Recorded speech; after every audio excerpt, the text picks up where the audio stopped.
but I do want to know what happened because I'm first lady with the facts, right? So now, in other breaking news, right? So it's been Kevin, how many years since Tupac's death? 30 years. 30 years since Tupac's death.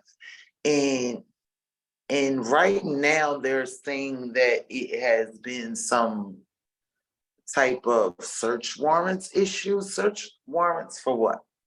Yeah, the Las Vegas Metro Police have conducted a search of a home on Monday as part of an ongoing investigation. I mean, so 30 years later, I mean, you only really elderly people keep things in one room for 30 years. I mean, I don't know anyone, unless it was just memorabilia. I don't know what anybody could possibly be keeping or thinking, but after the passing of, Matula Shakur and just the whole controversy that has always been at hand of what happened to Tupac Shakur and who's responsible and things of this nature. And people always talk, people know. It's not a big mystery. Nothing's a big mystery. It's Yeah, they said people the that people at the home declined commenting on what the investigation is about, the details. The police haven't talked about the details of it either. yeah, because people know the police are the only ones can't ever say anything. Just like with your girl Carly.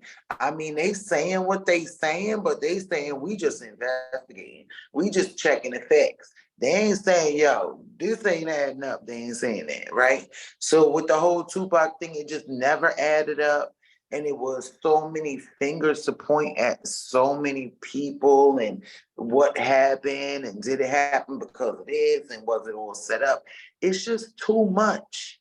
And to be digging it up 30 years later, his parents have all been, deceased or whatever. And I mean, let his family just enjoy the legacy. I mean, I believe we should focus on the legacy. And I know people will say the legacy can't live without the truth. The people that know the truth, know the truth. If you don't know the truth, then the truth wasn't for you.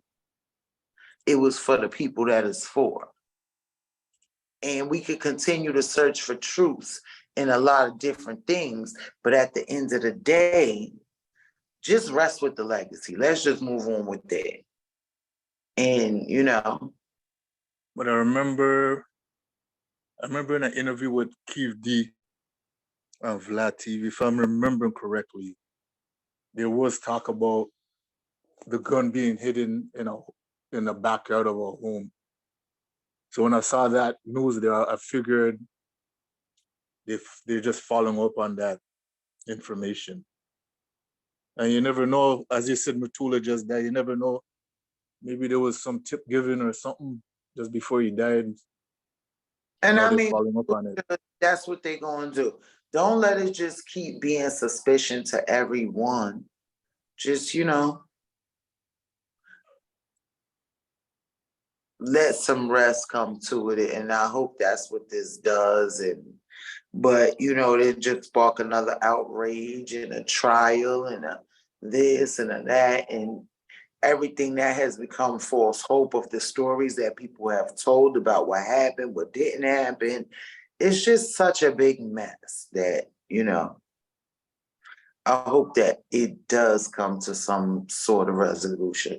So, Kevin, tell me what's going on with the cipher and the bloggers over there in Canada.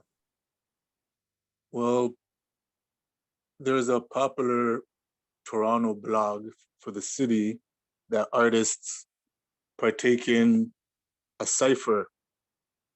So they recorded a cipher and have rappers do their thing. Mm-hmm. But the blogger who runs it, he got into an altercation where he got shot. Yeah. And I mean, What's the update? Is he okay? Yeah, he posted on his Instagram either yesterday or the day before saying he's okay, and everybody came in. And good thing that he is okay because I heard that he kind of supports and promotes violence and violence in music and things of this nature. And we have a responsibility as voices in our community to not support certain things, and especially when certain things can reach our doorstep.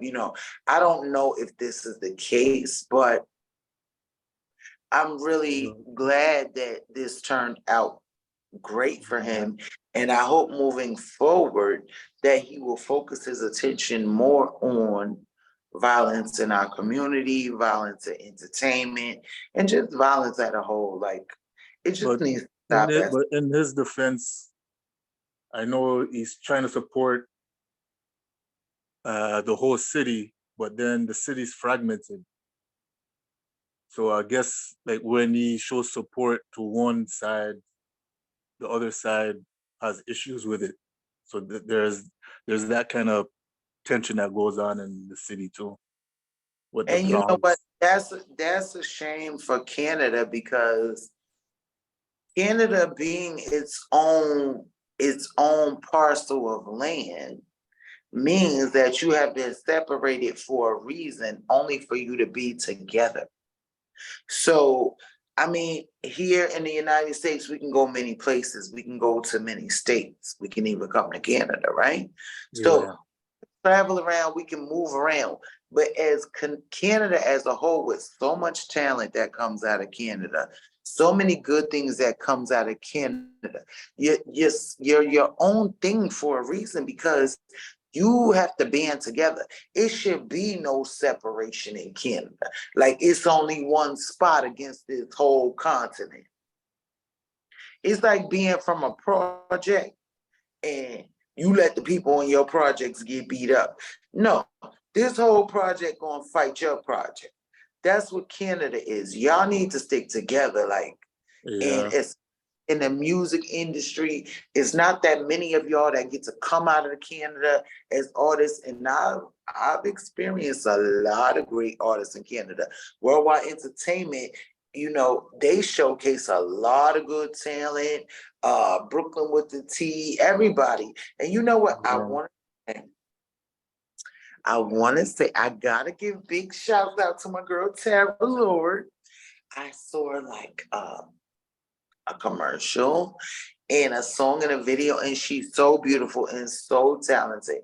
Big shout out to Tara Lord. She was one of the first original worldwide entertainment TV hosts when I came aboard, and she was such an inspiration as a young woman, um, an all-around entertainer. Like she reminds me of me at a younger age. Like she's just ready and she's has a great personality. So big shout out to Tara Lord.